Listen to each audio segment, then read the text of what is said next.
Marvel का असली king move अब सामने आ चुका है। ये न तो रॉबर्ट डाउनी जूनियर का रिटर्न है और न ही कैंग द कॉन्करर का फिर से अटैक, बल्कि ये है एक ऐसा चाइनीज हीरो जिसे अब तक बहुत अंडर एस्टिमेट किया गया था, शांग ची। तुम सोच रहे थे कि वो सिर्फ एक साइड कैरेक्टर है, लेकिन पूरी मूवी देखने के बाद ये सोच ही बदल जाती है। सबसे पहले उसके बैकग्राउंड पर नजर डालते हैं। उसके पिता वैन वू, जिन्होंने 10 रिंग्स की ताकत से 1000 साल तक राज किया, उन्हें मार्वल का चीनी किनशी हुआंग कह सकते हैं। उसकी माँ टेल्लो नाम के एक रहस्यमयी डिमेंशन से आती है। यहाँ की ताकत का लेवल इतना ऊंचा है कि एक साधारण सी 9-tailed फॉक्स भी गॉडेस ऑफ डेथ के विशालकाय भेड़िए फेनरिर को टक्कर दे सकती है। और टेल्लो किसी अलग डिमेंशन में मौजूद है, यानी उनकी पावर सिस्टम असगार्ड से पूरी तरह डिफरेंट है। ध्यान देने वाली बात यह है कि जब थॉर को पृथ्वी पर भेजा गया तो उसका डिवाइन पावर चला गया, लेकिन शंग ची की माँ टेल्लो छोड़ने के बाद भी एक सुपर पावर्ड सन को जन्म दे पाई। इसका मतलब साफ है, चाइनीज गॉड्स का blood line north European gods से कहीं ज्यादा पावरफुल और डोमिनेंट है। अब आते हैं 10 रिंग्स पर। ये वेपन कितना ओवर पावर्ड है। ए, इंडिस्ट्रक्टिबल और अनब्रेकेबल। 2, विल्डर की इच्छा अनुसार कंट्रोल में रहते हैं। 3, इंटरस्टेलर लेवल पर ट्रैवल करने की कैपेबिलिटी रखते हैं। इतना ही नहीं, कैप्टन मार्वल जैसे कॉस्मिकली अवेयर हीरो ने भी माना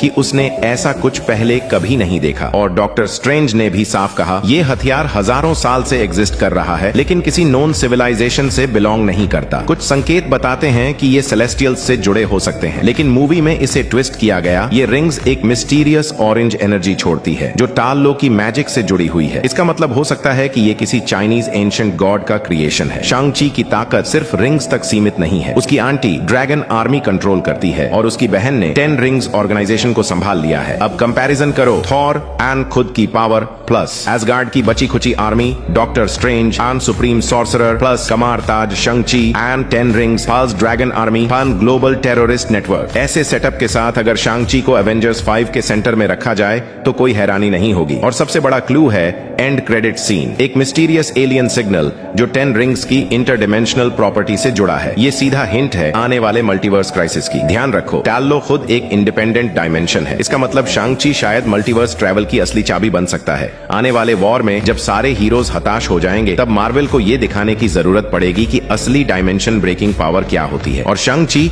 वो ओरिएंटल ड्रैगन है जो पूरे गेम का बैलेंस बदल सकता है।